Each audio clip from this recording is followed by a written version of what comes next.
नागपूरला दंगलीचा इतिहास नव्हता आणि नागपूरकर हे अभिमानाने देखील सांगत होते। त्यामुळे एक शांत, सभ्य, सुसंस्कृत शहर म्हणून नागपूरला ओळखलं जात होतं। मात्र सोमवारच्या रात्रीला झालेल्या तणावामुळे कुठेतरी नागपूर शहराची प्रतिमा डागाळली का, हा प्रश्न आता उपस्थित होत आहे।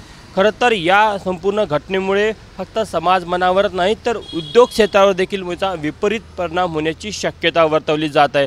आपल्यासोबत ऑल इंडिया ज्वेलर असोसिएशनचे राजेश रोकडे, आपण त्यांना विचारूया या घटनेनंतर काय परिणाम होईल असं वाटतं तुम्हाला?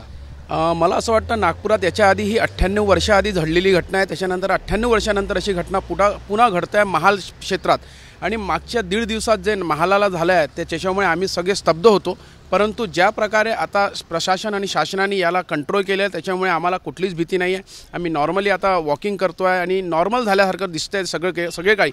याचा अर्थ असा आहे की मुख्यमंत्र्याच्या शहराला कुठे ना तरी डॅमेज करायची अशी परिस्थिती या पूर्ण सिनॅरिओमध्ये दिसत आहे। आमचे लोकल आमदार इथे तुरंतच येऊन गेलेले होते, प्रवीण दटकेजी। त्याच्यामुळे सगळ्यांना इथे धीर दिलेला आहे आणि मला वाटतं सगळ्या गोष्टी कंट्रोलमध्ये आलेल्या आहे। मला वाटतं लवकरच मार्केट उघडेल आणि आम्ही सगळे ज्वेलरी फेटर्निटीसोबत बाकी ट्रेडर्ससोबत पण आमची हीच इच्छा आहे की ज्याप्रमाणे नॉर्मल आतापर्यंत नागपूर होतं तसंच नॉर्मल नागपूर लवकर व्हावं। आणि जे भीतीचं वातावरण होतं ते फक्त त्या दिवशी रात्रीसाठी होतं।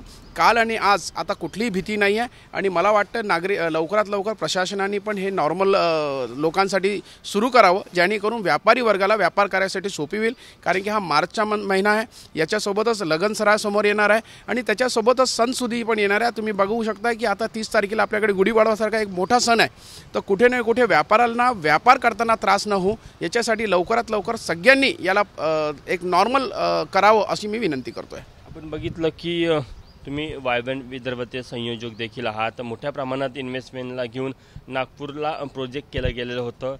या घटनेचा काही प्रभाव पडेल का इन्व्हेस्टमेंटवर असं वाटतं? बिलकुल नाही, मला असं वाटत नाही। कारण की ॲडव्हान्टेज विदर्भच्या नावाने आम्ही इथे उद्योग वाढले पाहिजे याच्यासाठी कार्यरत होतो। गडकरी साहेबांनी याच्यासाठी खूप मेहनत केलेली आहे आणि फक्त एक छोटीशी घटना, अशी मी याला छोटीशी याच्यासाठी म्हणतो आहे की नागपुरात हे एका क्षेत्रात झालेली घटना आहे। त्याच्यामुळे कोणीही घाबरायची गरज नाही आहे, पूर्ण कंट्रोलमध्ये आहे। आणि ज्याप्रमाणे आता आम्ही सहज फिरतो आहे याचा अर्थ फक्त आणि फक्त काही जे बाहेरच्या लोकांनी येऊन इथे प्रयत्न केला आहे की नागपूरचा जो ॲटमॉस्फिअर आहे खराब करायचा, पण तो खराब करता त्यांना आलेला नाही। नक्कीच याच्यात प्रशासन आणि शासनाकडनं ज्या लोकांनी याला त्रास आमच्या शहराला असं त्रासात टाकलेला आहे, नक्कीच त्यांच्यावर कारवाई होईल, कठोर कारवाई होईल असा आम्हाला विश्वास आहे। आणि कुठल्याच इन्व्हेस्टर्सनी किंवा कुठल्याच व्यापाऱ्यांनी बिलकुल घाबरू नये असं मला आव्हान आहे। जर का बघितलं तर निश्चितच महाल भागामध्ये सामान्यतः दैनंदिन जीवन सुरू झालेलं आहे। पुढे जर बघितलं ना तर लोक वॉकिंग करतात, म्हणजे हाच दंगल सदृश्य प्रभावित भाग आहे। मात्र इथले जे स्थानिक नागरिक आहे ते वॉकिंगला देखील निघालेले आहे।